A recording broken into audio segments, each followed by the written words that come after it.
Official YouTube channel کو subscribe کریں اور بیل آئیکن کلک کریں۔ نحمدہ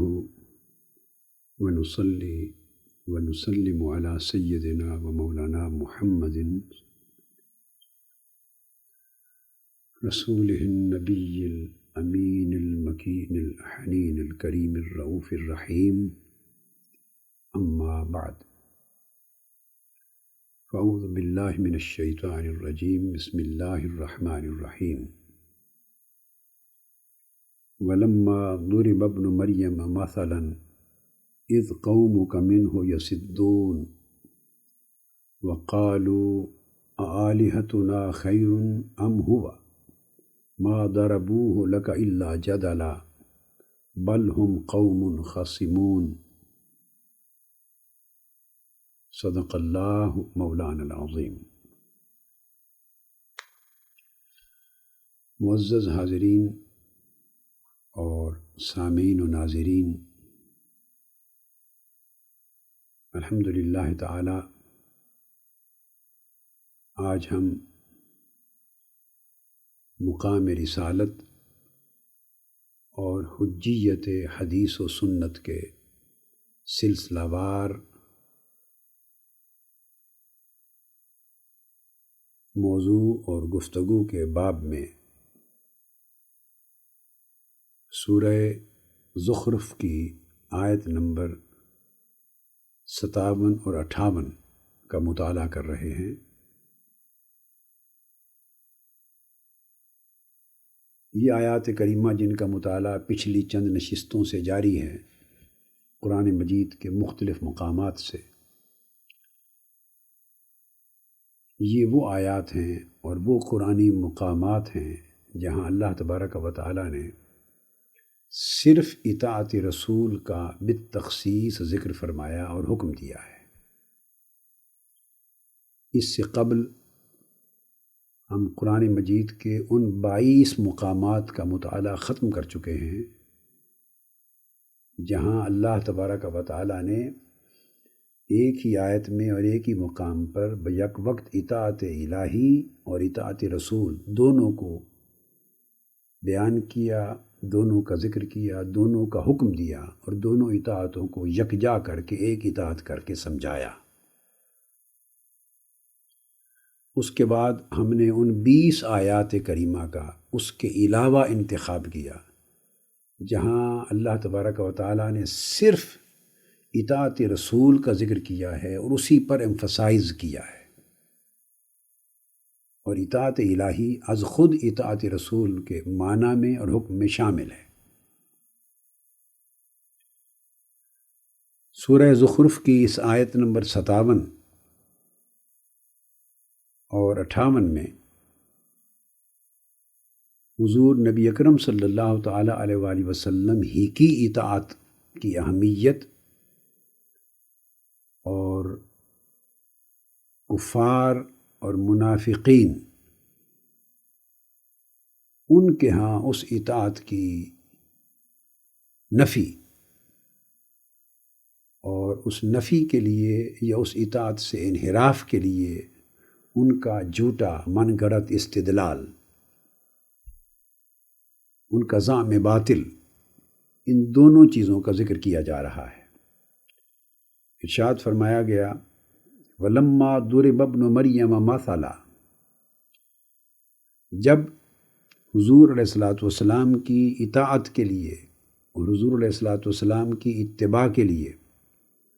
اور آقا علیہ الصلوۃ والسلام کی رسالت پر ایمان لانے کے بعد آپ کے ہر حکم کے سامنے سر تسلیم خم کرنا اور آپ کی اطاعت و اتباع بجا لانا اور آپ کی سنت و سیرت اور اسوہ حسنہ کو اپنے اوپر لازم اور واجب قرار دے دینا اور آپ کی پیروی کرنا، جب اللہ تبارک و تعالیٰ نے یہ احکام دیے اور ان احکام کے ضمن میں حضرت عیسیٰ علیہ السلام کی مثال دی گئی، تو یہاں ان کے رد عمل کی بات کی جا رہی ہے۔ اور شان نزول اس آیت کا یہ ہے کہ ولید بن مغیرہ اس طرح اور النضر بن الحارث سمیت کچھ لوگ قریش میں سے مسجد میں بیٹھے تھے اور حضور علیہ الصلاۃ والسلام کی شان رسالت کا اور آپ کے لیے اتباع اور اطاعت کا یہ جو قرآنی حکم ہے اس کے باب میں گفتگو کر رہے تھے۔ حضرت عبداللہ ابن عباس رضی اللہ تعالیٰ عنہ فرماتے ہیں کہ یہ قریش کی رد میں یہ بات، یعنی مشرکین اور کفار جو قریش تھے ان کی رد میں یہ بات نازل ہوئی۔ عبداللہ ابن عباس روایت کرتے ہیں اور جلیل القدر تابعی حضرت مجاہد بھی اس کے راوی ہیں، حضرت اکرمہ التابعی راوی ہیں، حضرت الضحاک التابعی راوی ہیں، اور السدی الکبیر التابعی یہ راوی ہیں کہ جب حضور علیہ الصلاۃ والسلام کے اس مقام و منصب کو سمجھانے کے لیے اللہ تبارک و تعالیٰ نے قرآن مجید میں حضرت عیسیٰ بن مریم علیہ السلام کی مثال نازل فرمائی، تو وہ جو قوم تھی وہ مذاق کرنے لگی، انکار کرنے لگی، اور انکار میں بڑے تعجب کا اظہار کرنے لگی۔ یعنی کفار و مشرکین قریش انہوں نے تعجب کا اظہار کرتے ہوئے اس کا مذاق بھی اڑایا، اس کا انکار بھی کیا اور اس کو رد کیا، اور بڑے حیرت اور استعجاب کے ساتھ۔ یہی قول حضرت قتادہ کا بھی ہے اور ابراہیم النخعی کا بھی ہے کہ انہوں نے نہ صرف مذاق اڑایا، نہ صرف انکار کیا، تعجب کیا، اور پھر حضور کی اطاعت اور اتباع کے حکم سے اعراض اور انحراف بھی کیا، یہ کہہ کر کہ یہ رسول صلی اللہ تعالیٰ علیہ وآلہ وسلم معاذ اللہ اب اپنا مقام، چونکہ ان کے ہاں انہوں نے قریش اور نصارہ کا سن رکھا تھا کہ وہ حضرت عیسیٰ علیہ السلام کو خدا کا، رب کا، اللہ کا مقام دیتے تھے، ان کے بارے میں الوہیت کا اعتقاد رکھتے تھے، سن رکھا تھا، جانتے تھے کہ انہیں وہ خدا اور خدا کا بیٹا مانتے ہیں اور معبود مانتے ہیں۔ لہٰذا جب سیدنا عیسیٰ علیہ السلام کی مثال آقا علیہ السلام کی اس شان رسالت اور آپ کی اطاعت اور اتباع اور پیروی کے وجوب کے باب میں دی گئی تو انہوں نے کہا، اس کو امام ابن جریر نے بھی روایت کیا ہے، حافظ ابن کثیر نے اس کو روایت کیا ہے، اور علاوہ اس کے دیگر یعنی اسباب نزول کی بہت سی کتب میں یہ بات بصراحت آئی ہے۔ امام محمد بن اسحاق نے اس کو روایت کیا ہے، اور کافی سارے ائمہ تفسیر نے اس کو اپنی، حافظ امام قرطبی نے، امام فخر الدین رازی نے، اور حافظ ابن کثیر نے، الغرض بہت سے ائمہ تفسیر نے اس کو شان نزول کے طور پہ کوٹ کیا۔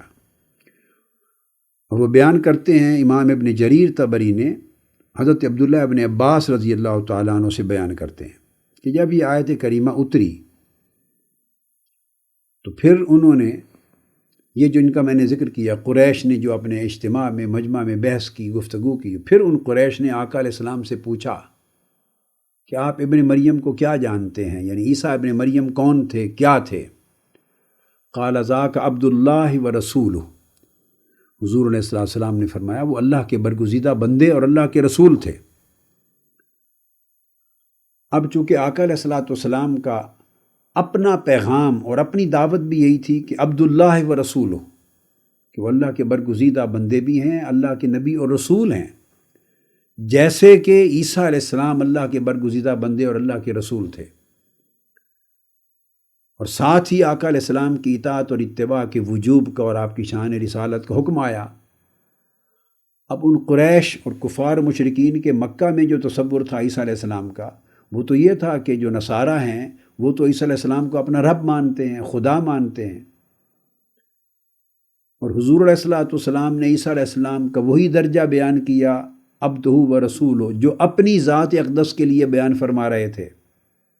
اور قرآن مجید نے مثلاً کہہ کے مثال بھی نازل کی کہ عیسیٰ علیہ السلام کی مثال بھی اسی طرح ہے۔ تو اس پر انہوں نے کہا، فقالوا واللہ ما یرید ھذا، یعنی یہ شخص، مراد حضور نبی اکرم صلی اللہ علیہ وآلہ وسلم، ما یرید ھذا الا ان نتخذہ ربا۔ تو قریش کہنے لگے خدا کی قسم سن لو اے لوگو، یہ شخص یعنی محمد رسول اللہ صلی اللہ علیہ وسلم، محمد بن عبداللہ صلی اللہ علیہ وآلہ وسلم، سوائے اس کے اور کچھ نہیں چاہتا۔ یہ شخص صرف یہ چاہتا ہے کہ ہم اس کو اپنا رب مان لیں۔ کما اتخذت النصارى عیسی ابن مریم ربا، جیسے کہ نصارہ نے یعنی عیسائیوں نے عیسیٰ بن مریم کو اپنا رب مان لیا تھا۔ تو یہ جو مثال دے رہے ہیں تو یہ بھی یہی چاہتے ہیں کہ ہم بھی ان کو اپنا رب مان لیں، اور ان کا تصور یہ تھا کہ اطاعت اور اتباع اور ہر حکم کا واجب ہونا، ہر حکم کی تعمیل کرنا، ہر حکم کی پیروی کرنا، یہ تو اللہ کا اور رب کا منصب ہے اور اس کی شان ہے۔ تو ہمیں اپنی اطاعت اور اتباع کے واجب ہونے کا حکم دے رہے ہیں، اور عیسیٰ علیہ السلام کے ساتھ تمثیل آئی ہے، اور عیسیٰ علیہ السلام کو بھی اپنی طرح عبدہ و رسولہ کہہ رہے ہیں، جس کا مطلب یہ ہوا انہوں نے اس پوری بات کا خلاصہ یہ اخذ کیا کہ یہ رسول اکرم صلی اللہ علیہ وسلم معاذ اللہ یہ چاہتے ہیں کہ ہم ان کو بھی نصارہ کی طرح اپنا رب مان لیں، جیسے عیسائیوں نے عیسیٰ علیہ السلام کو اپنا رب مانا تھا۔ اسی طرح مجاہد کے الفاظ بھی ہیں، یہ عبداللہ ابن عباس رضی اللہ تعالیٰ عنہ کے کلمات تھے۔ اب حضرت مجاہد التابعی تو وہ بھی روایت کرتے ہیں، ان کے الفاظ بھی یہ ہیں، قالت قریش انما یرید محمد صلی اللہ علیہ وآلہ وسلم ان نعبدہ کما عبد قوم عیسیٰ عیسیٰ۔ اور یہی کلمات حضرت قتادہ التابعی سے بھی مروی ہیں کہ قریش نے کہا کہ محمد صلی اللہ علیہ وآلہ وسلم معاذ اللہ یہ ارادہ رکھتے ہیں اور یہ چاہتے ہیں کہ ہم ان کی بھی اسی طرح عبادت کریں جیسے قوم عیسیٰ یعنی نصارہ نے عیسیٰ علیہ السلام کی عبادت کی۔ تو انہوں نے گویا آقا علیہ السلام کے لیے حکم اطاعت اور حکم اتباع کو عبادت پر محمول کر لیا، امتیاز نہیں کر سکے، یہ ان کی جہالت تھی۔ لیکن بہر صورت یہاں سے اللہ رب العزت نے اس پورے بیان کو اور ان کے استجاب کو اور ان کے انکار کو اور ان کی ذہنیت کو قرآن میں پھر بیان کیا ہے، تاکہ آقا علیہ السلام کی یہ شان جو ہے رسالت کی اور وجوب اطاعت و اتباع کی اجاگر ہو جائے۔ اس پر وہ کہنے لگے کہ اگر ہم ان کی عبادت کریں، یعنی ان کا ہر حکم ماننا اور اطاعت اور اتباع کو وہ سمجھتے تھے جیسے یہ بندگی اور عبادت اختیار کرنا ہے، کہنے لگے اگر ہم ان کی عبادت کریں تو وقالوا آلہتنا خیر ام ہوا، تو پھر یہ جو ہمارے لات، منات، عزا اور حبل یہ جو ہمارے خدا ہیں جو سین کعبہ میں انہوں نے گاڑ رکھے تھے، تو کہنے لگے تو پھر یہ ہمارے اپنے خدا بنائے ہوئے وہ بہتر ہیں ام ہوا، یا یہ محمد صلی اللہ علیہ وآلہ وسلم بہتر ہے کہ اس کی عبادت کی جائے؟ کیوں نہ ان 360 اپنے بنائے ہوئے خداؤں کی عبادت کیوں نہ کی جائے، اس ایک کی کیوں کی جائے؟ تو یہ ایک الزام انہوں نے عائد کیا۔ وقالوا آلہتنا خیر ام ھذا۔ اب حضرت قتادہ روایت کرتے ہیں کہ قرآن مجید کا یہ جو کلمہ ہے آلہتنا خیر ام ہوا، کہ قریش نے کفار نے کہا کہ کیا ہمارے اپنے معبود جو خدا ہیں، معبودان باطلہ حبل اور عزا اور منات اور لات وغیرہ، تو کیا وہ بہتر ہیں یا وہ بہتر ہیں؟ وہ سے مراد حضرت محمد بن عبداللہ صلی اللہ تعالیٰ علیہ وآلہ وسلم۔ تو عبداللہ رضی اللہ تعالیٰ عنہ ہوا کی تفسیر کرتے ہوئے یوں پڑھتے تھے سمجھانے کے لیے، شرح اور تعبیر کے لیے، کہ ان کا مراد یہ تھی آلہتنا خیر ام ھذا، کہ کیا یہ سارے ہمارے اپنے بنائے ہوئے خدا بت بہتر ہیں یا یہ محمد مصطفیٰ بہتر ہیں صلی اللہ علیہ وسلم، اور مراد اس سے لیتے تھے اے محمد صلی اللہ تعالیٰ علیہ وآلہ وسلم۔ تو حضور علیہ السلام کو انہوں نے یہ کہہ کے رد کیا۔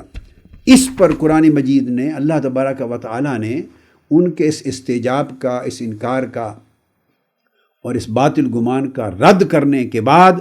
پھر آگے ارشاد فرمایا، آگے آیت نمبر 61 میں مسلسل مضمون میں وَاتَّبِعُونِی ھذا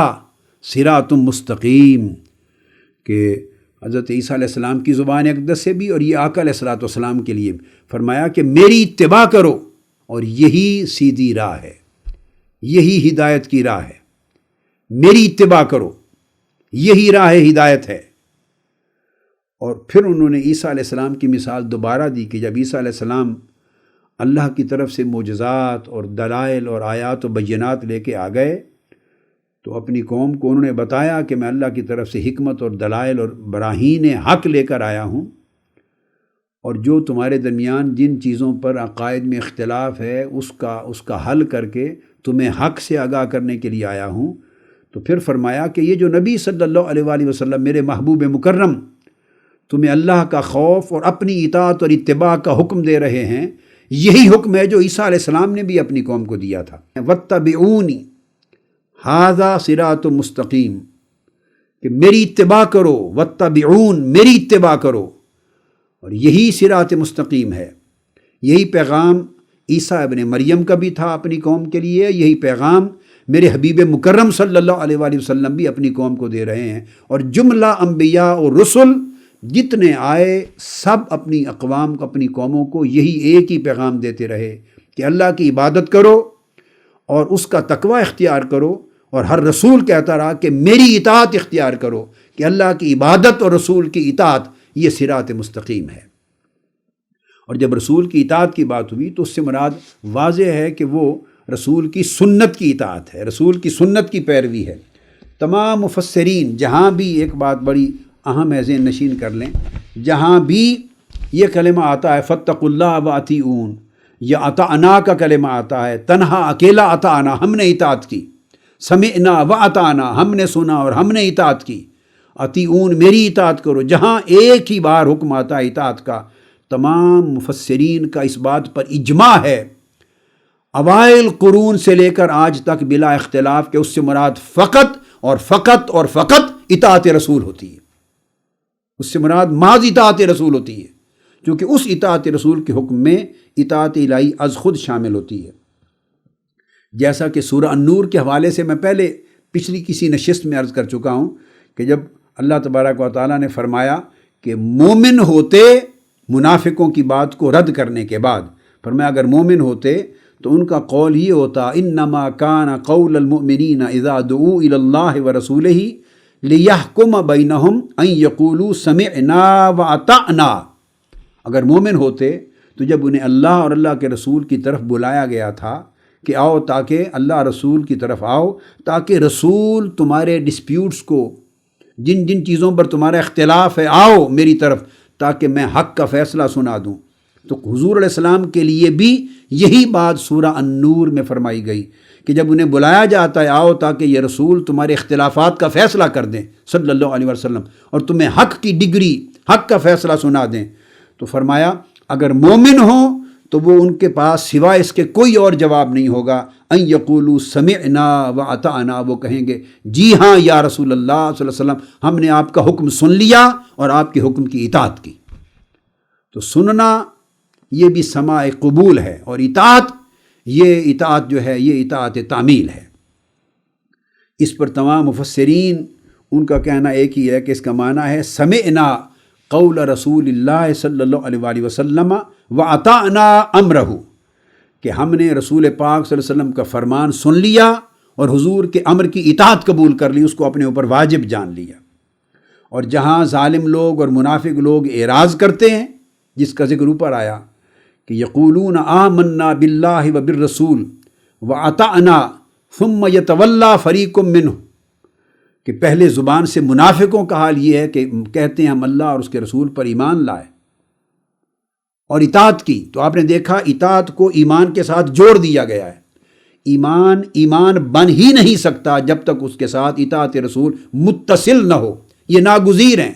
اگر اطاعت رسول کا انکار کر دیا اور اطاعت رسول کی دائمی وجوب اور حجیت کو، جو رسول کی سنت اور حدیث کی حجیت کی شکل میں ہوتی ہے، اگر اس کا انکار کر دیا تو صرف وہ انکار اس اطاعت کا، سنت کی حجیت کا، اتباع کی حجیت کا، اس وہ سیرت کی حجیت کا ہی نہیں ہوگا، بلکہ وہ exactly at the same time وہ انکار ایمان بھی بن جائے گا، اس لیے وہ کفر ہوتا ہے۔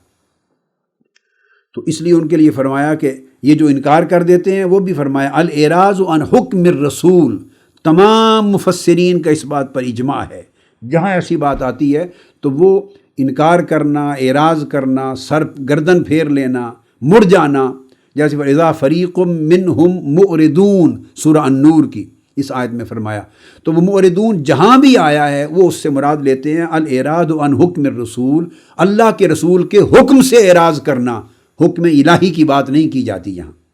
حکم الہی کی نہ اطاعت مراد ہوتی ہے، نہ حکم الہی سے اعراض اور انحراف مراد ہوتا ہے۔ گویا تصریحاً جب کلمہ اس طرح آتا ہے ایک ہی مقام پر لِیَحْکُمَ بَیْنَہُم یا اطعنا کے طور پر، یا سمعنا وَاطعنا، ہم نے سن لیا اور ہم نے اطاعت کی، جب اس طرح کلمہ ایک لیے آئے اور اللہ اور رسول کا ذکر اکٹھا نہ ہو تو صرف اور صرف اس کا معنی ایک ہی ہوتا ہے، اور وہ یہ کہ ہم نے رسول کی اطاعت کی۔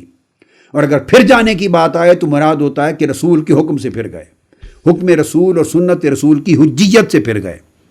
یہی بات یہاں سورہ الزخرف میں فرمائی جا رہی ہے۔ تو قرآن مجید نے ایک قاعدہ کلیہ دے دیا ہے کہ اطاعت رسول کو ہی صراط مستقیم قرار دے دیا ہے، اطاعت رسول کو صراط مستقیم قرار دیا ہے۔ عبادت الہی اور اطاعت رسول، یا تقوی الہی اور اطاعت رسول، حجیت حکم رسول، اس کو قرآن نے جا بجا صراط مستقیم کے الفاظ کے ساتھ تعبیر کیا ہے۔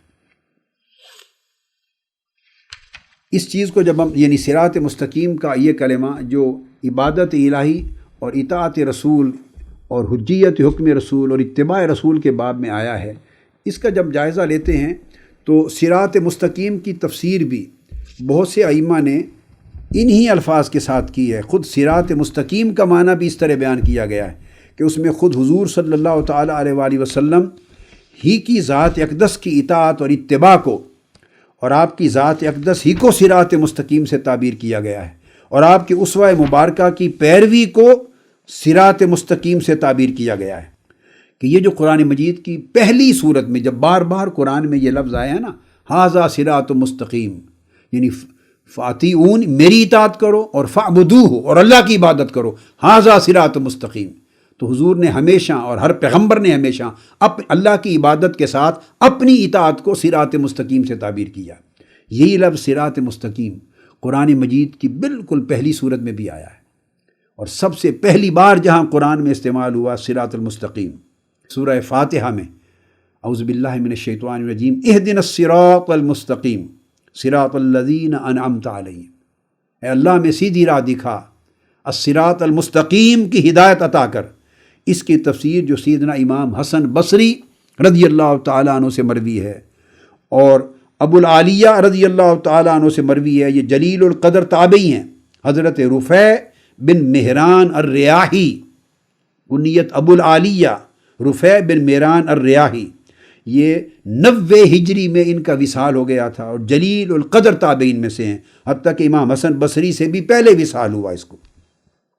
الصراط المستقیم کا معنی یہ ہے کہ وہ حضور علیہ السلام کی ذات اقدس ہے، حضور کی ذات گرامی ہے، آپ کا اسوہ حسنہ ہے، آپ کی سیرت طیبہ ہے، اور آپ کی سنت مبارکہ ہے، اور آپ کی حدیث پاک ہے، وخیار اہل بیتہ و اصحابہ، اور اس طرح پھر حضور کی تابعیت میں حضور کے ائمہ اہل بیت اور ائمہ اصحاب وہ بھی اس میں شامل ہو جاتے ہیں۔ امام ابو اللیث السمرقندی نے بھی یہی معنی بیان کیا کہ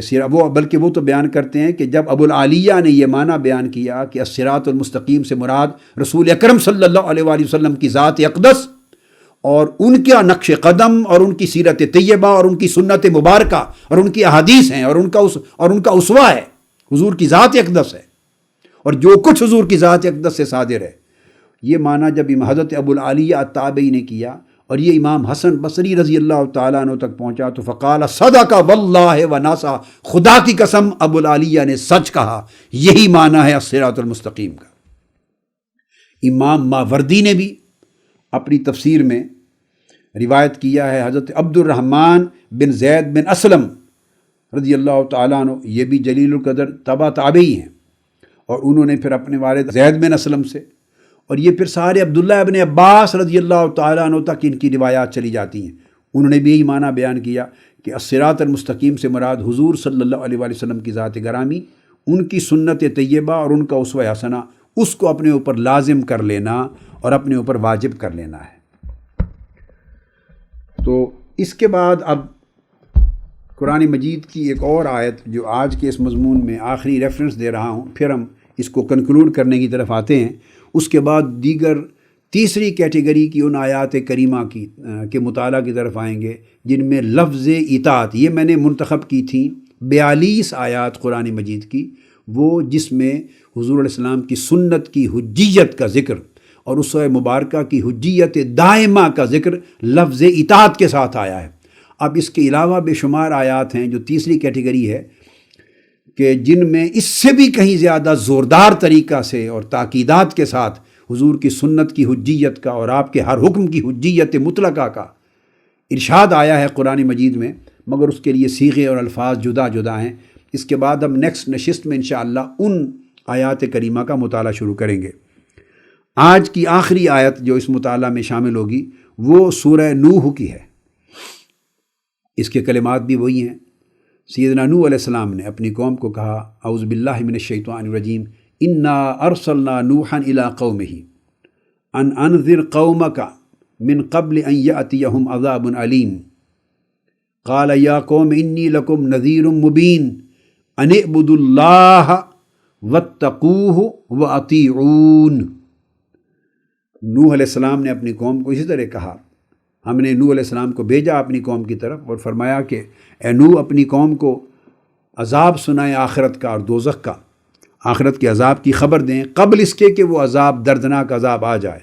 چنانچہ آپ نے اپنی قوم کو خطاب کیا اور فرمایا کہ اے لوگو، میں واضح طور پہ تمہیں عذاب آخرت کا ڈر سنانے والا ہوں، اور پھر پیغام دیا ان اعبدوا اللہ واتقوہ، فرمایا میرے دو پیغام ہیں، ایک یہ کہ اللہ کی عبادت کرو اور اس کا تقوی اختیار کرو، اس کا خوف کرو، اللہ کی عبادت کرو اور اس کا تقوی اختیار کرو، پہلا پیغام، واطیعون اور دوسرا میری اطاعت کرو۔ تو قرآن مجید میں آپ نے دیکھا کسی ایک مقام پر بھی توحید کو رسالت سے جدا نہیں کیا، رسالت کو توحید سے جدا نہیں کیا، ایمان باللہ کو ایمان بالرسول سے جدا نہیں کیا، اور کسی مقام پر اطاعت الہی کو اطاعت رسول سے جدا نہیں کیا، حتیٰ کہ عبادت الہی اور خوف الہی کو اطاعت اور اتباع رسول سے جدا نہیں کیا۔ جہاں بھی پیغمبر نے کوئی نہایت مختصر سے جملے میں ایک بھی میسج دیا ہے، اور یہ وہ ایک میسج ہے جو کامن ہے تمام رسولوں میں، جتنے رسولوں کا آپ نے ان کے پیغامات کا، ان کے خطابات کا، ان کی تعلیمات کا جو انہوں نے اپنی قوم کو دی، ان کا آپ نے قرآن مجید سے مطالعہ کیا تو ایک جملہ جو ہر نبی اور ہر رسول کی زبان سے مشترک طور پہ صادر ہوا ہے، ہر نبی اور ہر رسول نے ایک جملہ کہا ہے، یعنی یہ وہ ایک وحی تھی جو کامنیلٹی ہے، جو کامن ہے ہر نبی اور ہر رسول پر اترنے والی اللہ کی وحی میں، اور ہر ایک رسول نے یہ پیغام کامنلی ہر اپنے وقت میں اپنی امت کو دیا ہے، وہ یہ تھا کہ اللہ کی عبادت اور تقوی اختیار کرو، واطیعون اور میں رسول ہوں میری اطاعت کرو۔ گویا عبادت الہی اور اطاعت رسول یہ ایک کامن پیغام رہا ہے ہر دور میں، ہر رسول کا جو اللہ تبارک و تعالیٰ نے جس بھی قوم کی طرف، جس بھی امت کی طرف اپنے رسول بھیجے ہیں۔ اب اس کو ذہن نشین کر کے جو بات اہم کرنے والی ہے اس کو کنکلوڈ کرنے کے لیے، وہ یہ کہ کیوں۔ اب ہم آگے آئیں گے، چونکہ اگلی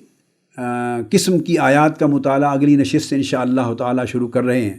اس کو کنکلوڈ کرنے کے لیے میں کہنا چاہتا ہوں کہ کیوں اللہ تبارک و تعالیٰ نے اپنی عبادت کی بات کی، اور اس کی عبادت بھی رسول کی اطاعت کے بغیر ممکن نہیں۔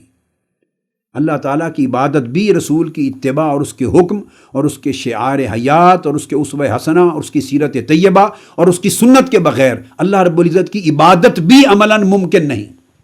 اس کی عبادت کی کوئی شکل بھی وضع نہیں ہو سکتی، اس کی عبادت کی کوئی حیت، کوئی فارم اور مینیفیسٹیشن ہی نہیں بنتی، کوئی صورت ہی وجود میں نہیں آتی اللہ کی عبادت کی رسول کی سنت کی حجیت کے بغیر۔ اور یہ پھر دائماً قیامت تک جیسے اس کی عبادت کو حکم چلے گا، تو ہی ساتھ اس کی سنت، رسول کی سنت اور اس کی اطاعت کی حجیت کا حکم چلے گا۔ یہاں امام جعفر الصادق رضی اللہ تعالی عنہ، ان کا ایک قول کوٹ کرنا چاہتا ہوں۔ انہوں نے بڑی لطیف بات فرمائی ہے۔ سیدنا امام جعفر الصادق جو امام محمد الباقر کے صاحبزادے ہیں، اور امام محمد الباقر سیدنا امام زین العابدین رضی اللہ تعالیٰ عنہ کے صاحبزادے ہیں، اور وہ سیدنا امام حسین علیہ السلام کے صاحبزادے ہیں۔ تو سیدنا امام جعفر بن محمد الصادق ان کا یہ قول قاضی ایاز رحمۃ اللہ علیہ نے الشفا میں روایت کیا ہے، اور وہ فلسفہ اطاعت کا بیان کرنا چاہتے ہیں کہ رسول کی اطاعت کیوں، تنہا رسول کی اطاعت کو واجب اور فرض کیوں قرار دیا گیا ہے، اور ابدالآباد تک جو پوری امت جب تک رہے گی اور وہ اپنے اللہ سے تعلق قائم کرنا چاہے گی، بندگی کا، عبادت کا، اللہ سے اطاعت کا، اس سے اکتساب فیضان کا تعلق قائم کرنا چاہے گی، تو اس کے لیے اطاعت رسول، اتباع رسول اور سنت رسول کی حجیت ناگزیر کیوں ہے؟ یہ جو درمیان میں واسطہ مقرر کیا گیا ہے خالق اور مخلوق کے درمیان، رسول کی اطاعت کا، اس کی سنت کا اور اس کی حجیت کا، کیوں؟ تو امام جعفر الصادق فرماتے ہیں علم اللہ عجز خلقہ عن طاعتہ، اللہ تبارک و تعالیٰ کو یہ علم تھا اور علم ہے کہ مخلوق براہ راست اللہ کی اطاعت بجا لانے سے قاصر ہے، چونکہ کسی کی اطاعت بجا لانا اور اس کا حکم ہے، اس کے حکم کی پیروی کرنا، وہ اس وقت تک پاسبل نہیں جب تک وہ اس کے حکم کو مخلوق سمجھے نہ، اور حکم چونکہ ہوتا ہے پریکٹیکل، احکام جو ہوتے ہیں وہ عملی شکل میں اعمال اور طاعات اور عبادات اور معاملات کے بجا لانے سے جا کے ان کی شکل بنتی ہے۔ اللہ نے تو فرما دیا اقیم الصلاۃ، نماز قائم کرو، بس۔ اب وہ نماز کس شے کا نام ہے، کس طرز عبادت کا نام ہے، اس کی شکل کیا ہے، اس کی صورت کیا ہے، اس کی حیت کیا ہے، اس کے اوقات کیا ہیں، اس کی رکعات کیا ہیں، اس کی اور تفصیلات کیا ہیں، کچھ بھی اللہ تبارک و تعالیٰ نے نہ اپنی زبان الوہیت سے بیان فرمایا ہے اور نہ اپنے عمل سے کر کے دکھایا ہے۔ اللہ نے فرما دیا روزہ رکھو، کتب علیکم الصیام کما کتب علی الذین من قبلکم، تم پہ روزے فرض کر دیے گئے۔ اب روزہ کی بہت سی تفصیلات ایسی ہیں کہ نہ اللہ تبارک و تعالیٰ نے زبان الوہیت سے قرآن میں بیان کی ہیں اور نہ خود وہ روزہ رکھتا ہے کہ وہ کر کے دکھائے، نماز بھی خود نہیں پڑھتا کہ وہ پڑھ کے دکھائے، تو نہ اس نے پریکٹیکل ماڈل اپنی پریکٹس اور اپنی سنت اور اپنے عمل کے ذریعے کر کے دکھایا ہے، اور نہ ہی اپنی احکام میں ان کی ساری تفصیلات اس طرح واضح کی ہیں کہ اس کی تعمیل کرنا چاہے اگر مخلوق تو کس طرح کی عبادت، کس طرح کی نماز، کس طرح کا روزہ کیسے رکھا جائے، کیسے ادا کی جائے، یہ مناسک بیان نہیں ہے۔ اسی طرح اللہ رب العزت نے ارشاد فرمایا وَلِلَّهِ عَلَى النَّاسِ حِجُّ الْبَيْتِ، اللہ کے گھر کا حج فرض کر دیا گیا۔ اب وہ خود تو حج نہیں کرتا تو نہ اس نے کر کے دکھایا ہے، تو اس کا ماڈل کنڈکٹ بھی سامنے نہیں آیا، ڈیمونسٹریشن بھی نہیں کہ کیسے کریں، اور پھر حج ہے کیا، اس کی ترتیب مناسک کیا ہے، 7 طواف کریں، کس جگہ سے شروع کریں، کتنے عدد طواف کریں، کتنے چکر لگائیں، طواف کے بعد کیا کریں، پھر اس کے بعد صحیح صفا مروہ کی وہ کتنی ہے، کتنی بار کریں، کہاں سے شروع کریں، کہاں پر ختم کریں، حج کرنا ہے کب احرام باندھیں، کس تاریخ کو باندھیں، کتنے دن باندھیں، اور حج کے لیے جائیں عرفات کس تاریخ کو جائیں، کتنے وقت کے لیے جائیں، کس وقت وہاں سے کوچ کریں، مزدلفہ کب پہنچیں، مزدلفہ کیا قیام کریں، کتنا، پھر اس کے بعد کہاں جائیں، مزدلفہ کے بعد مینا جانا ہے تو مینا کتنے دن ٹھہریں، وہاں ٹھہر کے کیا کریں، ان میں سے کسی چیز کے احکام، مناسک، تفصیلات قرآن مجید میں نہیں۔ قرآن مجید میں ابراہیم علیہ السلام کی دعا تو آ گئی وَأَرِنَا مَنَاسِكَنَا وَتُبْ عَلَيْنَا إِنَّكَ أَنْتَ التَّوَّابُ الرَّحِيمُ، ہمیں اپنے مناسک بتا، لیکن زبان الوہیت نے ان مناسک کی تفصیلات کہیں نہیں بتائی ہیں۔ یہ ترتیب ہے، یہ تفصیلات ہیں، یہ اوقات ہیں، کچھ نہیں معلوم۔ اس طرح زکوٰۃ کا حکم آ گیا وَآتُوا الزَّکَاۃَ، زکوٰۃ دو۔ اب زکوٰۃ کس مہینے میں جا کے فرض ہوگی، اس کا ہول کیا ہوگا، اس کا پیریڈ کیا ہے، کس کس مال پہ فرض ہوگی، کتنی کتنی فرض ہوگی، کس کس شخص پہ فرض ہے، کس کس کے لیے حق ہے، تفصیلات نہیں ہیں۔ اسی طرح باقی معاملات بھی ہیں۔ نکاح کا حکم آ گیا فَانْكِحُوا مَا طَابَ لَكُم مِّنَ النِّسَاء، نکاح کا حکم آ گیا، نکاح کرو۔ اب نکاح کی شرائط کیا ہیں، نکاح کیسے ہوگا، کس کس کے مابین ہوگا، ایجاب و قبول کی شکل کیا شرط ہے، اس کے لیے گواہوں کا ہونا چاہیے، نہیں ہونا چاہیے، ہوں تو کتنے گواہ ہوں، کیا پڑھا جائے، کیا نہ پڑھا جائے، نکاح کی کیا کیا تقاضے ہیں، تفصیلات بیان نہیں ہوں گی۔ اسی طرح علی ذی القیاس طلاق کی تفصیلات ہیں، پھر وراثت کی تفصیلات ہیں، بہت ساری، کچھ تو آ گئی ہیں احکام مواریث، مگر اور بھی تفصیلات ہیں۔ پھر علی ذی القیاس زوجین کے حقوق ہیں، میاں بیوی کے حقوق کس طرح ادا کریں، شوہر کے حقوق بیوی پر کیا ہیں، بیوی کے حقوق شوہر پر کیا ہیں، اس کی تفصیلات کیا ہیں، ماں باپ کے حقوق کیا ہیں، اولاد کے حقوق کیا ہیں، پڑوسیوں کے حقوق کیا ہیں، کیا فرائض ہیں، کیا ذمہ داریاں ہیں، کیا مستحبات ہیں، کیا مستحسنات ہیں، کیا مکروہات ہیں، کیا کیا حرام ہے، سوسائٹی کے حقوق انسان پر کیا ہیں، تجارت کے معاملات میں احل اللہ البیع وحرم الربا، اللہ نے خرید و فروخت تم پر حلال کر دی، تجارت کرو۔ اب اس کی تفصیلات ہیں، کیا کیا کیا چیزیں حلال ہیں، کیا کیا چیزیں حرام ہیں، کیا کیا شرائط ہیں، خریدار اور بیچنے والے کے درمیان کیا ہوں، عقد کس طریقے سے ہو، کن چیزوں کا کرنے سے عقد جائز ہوگا، کن چیزوں سے کرنے سے ناجائز ہو جائے گا۔ علی ذی القیاس میں نے چند ایک مثالیں دی، اس کو آپ تجارت پہ لے آئیں، اس کو آپ احکام سزا عقوبات پہ لے آئیں، اس کو آپ نجی معاملات پہ لے آئیں، عائلی زندگی میں لے آئیں، اس کو معاہدات پہ لے آئیں، اسی طرح آپ قومی اور سوسائٹی زندگی کی معاشرتیات پہ لے جائیں، مالیات پہ لے جائیں، اس کے جتنے انسانی زندگی کے ادوار ہیں، لیولز ہیں، دائرے ہیں، ٹرانزیکشنز ہیں، انٹریکشنز ہیں، اس کے ریلیشن شپس ہیں، انفرادی زندگی سے لے کے قومی اور بین الاقوامی زندگی تک ہر جگہ کے بیسک پرنسپل تو اللہ کے احکام میں مل گئے۔ قرآن میں ہر شے کے لیے بیسک پرنسپلز، فنڈامنٹل پرنسپل آپ کو مل گیا، حکم آ گیا زبان الوہیت سے، مگر کسی بھی شے کو بطریق کامل انجام دینے کے لیے اس کی تفصیلات درکار ہیں۔ کسی بھی حکم کی اطاعت کے لیے، اللہ کے کسی بھی حکم کی اطاعت کے لیے اس کا پورا ایک ماڈل درکار ہے، اس کا ایک پورا پرفیکٹ فارمیٹ درکار ہے، ایک پوری شکل درکار ہے، اس کے ممنوعات کیا ہیں، اس کی حدود کیا ہیں، لیمیٹیشنز اس کی کیا ہیں، ڈیفرنسز دوسروں کے ساتھ کیا، یہ ساری تفصیلات درکار ہیں، اس کے بغیر آپ اطاعت نہیں کر سکتے اللہ کے حکم کی۔ اب بیسک بات آپ سمجھ گئے۔ تو جب اللہ کے حکم خواہ وہ عبادات سے متعلق ہے، خواہ وہ مناکحات سے متعلق ہے، خواہ وہ معاملات سے متعلق ہے، خواہ وہ مالیات سے متعلق ہے، خواہ وہ سماجیات اور معاشرتیات سے متعلق ہے، خواہ وہ معاشیات سے متعلق ہے، خواہ وہ سیاسیات سے متعلق ہے، خواہ وہ آئینی اور دستوری مسائل ہیں، الغرض کسی نوعیت کے بھی بین الاقوامی تعلقات سے متعلق ہے، جس نوعیت کا بھی حکم اللہ رب العزت نے قرآن میں دے دیا، اب اس حکم کی تعمیل کرنی ہے، یہ اللہ کی اطاعت ہے۔ اب وہ اطاعت ہو کیسے؟ کیونکہ حکم نہ اس نے عملاً کر کے دکھایا ہے اور نہ اس کی تمام تر تفصیلات اور جزیات ہمیں مہیا کی ہیں۔ اب اللہ کے حکم کی اطاعت کرنا چاہتے ہیں، اب یہ بات بتا رہا ہوں، وہ لوگ سوچیں، غور کریں جو کہتے ہیں صرف قرآن کافی ہے، صرف قرآن کافی ہے۔ یاد رکھ لیں کہ صرف قرآن سنت رسول کے بغیر کافی نہیں ہے۔ یہ تصور کرنا خود قرآن کی نفی ہے، خود قرآن کا انکار ہے، خود قرآن کو رد کرنا ہے معاذ اللہ، اور خود قرآن سے کفر کرنا ہے۔ چونکہ جتنے احکام قرآن مجید میں اللہ کے آ گئے، میں نے ان کی ایکچول پوزیشن آپ کو ایکسپلین کر دی، ان میں سے کسی حکم کی بھی آپ اطاعت بجا نہیں لا سکتے، کر ہی نہیں سکتے، پریکٹیکل ڈیمونسٹریشن اس کی پاسبل نہیں، اس کو آپ you want to put it into practice, it is absolutely impossible for you. Reason is کہ Almighty Allah never provides his own model of behavior, his own model of conduct. He never practices, he just commands. اس کا ایک abstract order ہوتا ہے، commandment ہوتی ہے.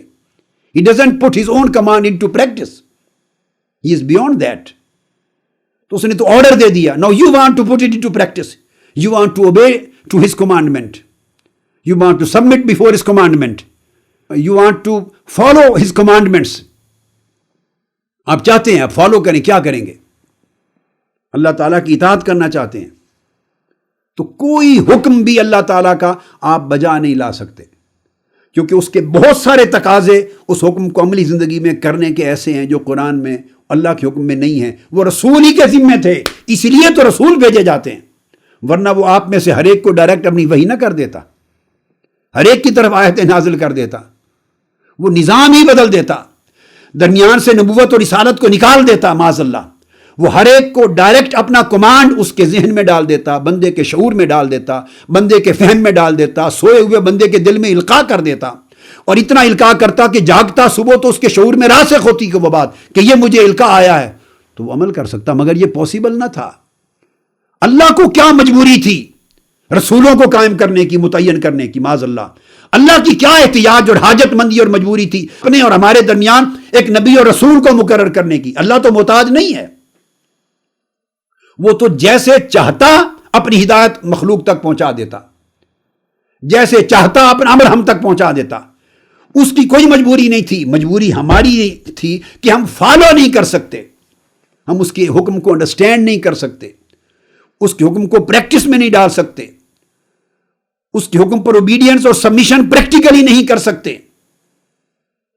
کیونکہ کوئی demonstration سامنے نہ ہوتا۔ تو رسول ڈیمونسٹریٹر ہوتا ہے، رسول اس کا ریپریزنٹیٹو ہوتا ہے، رسول اس کا انٹرپریٹر ہوتا ہے، رسول اس کا سپوکس مین ہوتا ہے، رسول اس کا کمنٹیٹر ہوتا ہے، اور رسول پر اس کے بہاف پر اس کے حکم کو عملی شکل دیتا ہے اپنی سنت کی شکل میں۔ اللہ کا حکم جب رسول پر اترتا ہے تو رسول کا عمل اللہ کے حکم کی مینیفیسٹیشن بن جاتا ہے، اللہ کے حکم کی ڈیمونسٹریشن بن جاتا ہے، اللہ کے حکم کی پریکٹیکل فارم بن جاتا ہے۔ یہ رشتہ ہے اللہ کے حکم اور رسول کی سنت کا۔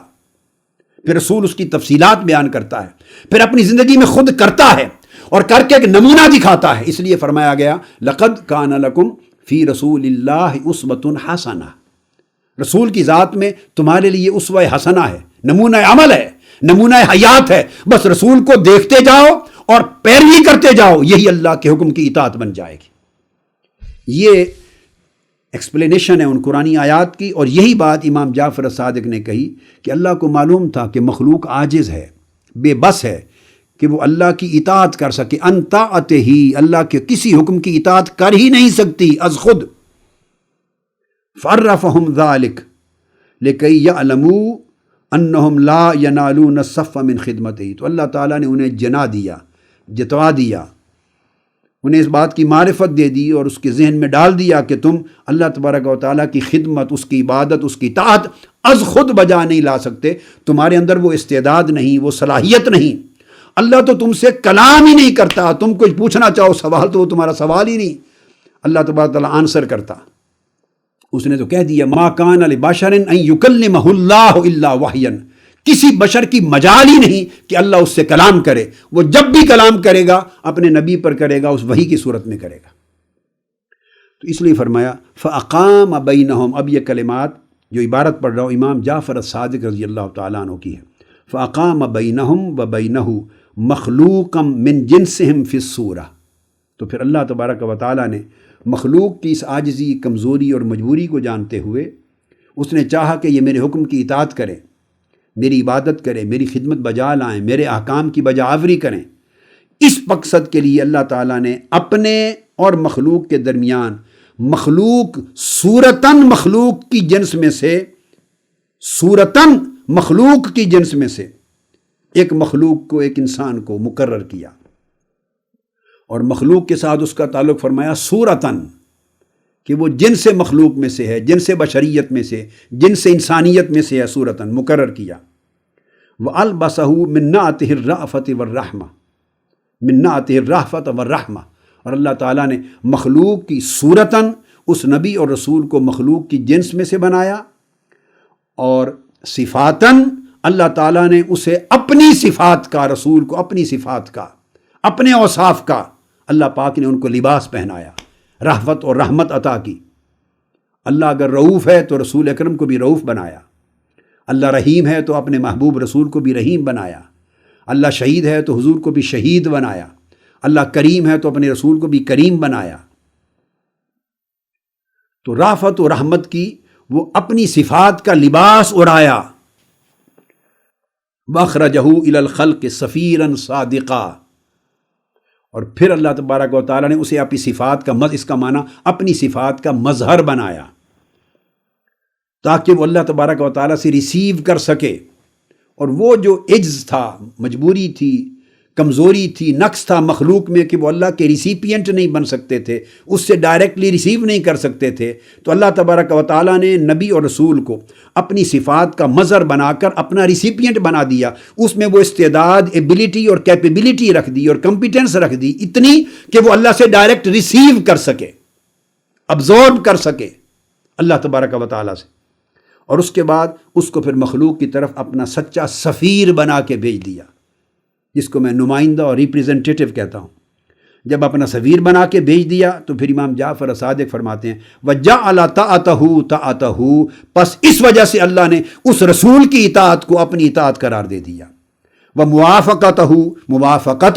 اور اس رسول کے حکم کی تعمیل کرنے کو اپنے حکم کی تعمیل قرار دے دیا، رسول سے موافقت کرنا اپنی موافقت قرار دے دیا۔ اور ارشاد فرمایا فقال تعالی من یطع الرسول فقد اطاع اللہ، اور حکم دیا کہ جو اب اس رسول کی اطاعت کرے اور کرے گا بس وہ سمجھ لے کہ اس نے اطاعت رسول کی شکل میں حقیقت میں اللہ کی اطاعت کر لی ہے۔ یہ وضاحت ہے جو امام جعفر صادق نے اس اطاعت رسول کے تصور کی ہے۔ آج کی گفتگو ہم انشاءاللہ تعالی یہاں ختم کرتے ہیں، اور آئندہ ہم قرآن مجید کی بقیہ آیات کریمہ کا اگلی نشست سے مطالعہ شروع کریں گے۔ وما علینا الا البلاغ۔ آفیشیل یوٹیوب چینل کو سبسکرائب کریں اور بیل آئیکن کلک کریں۔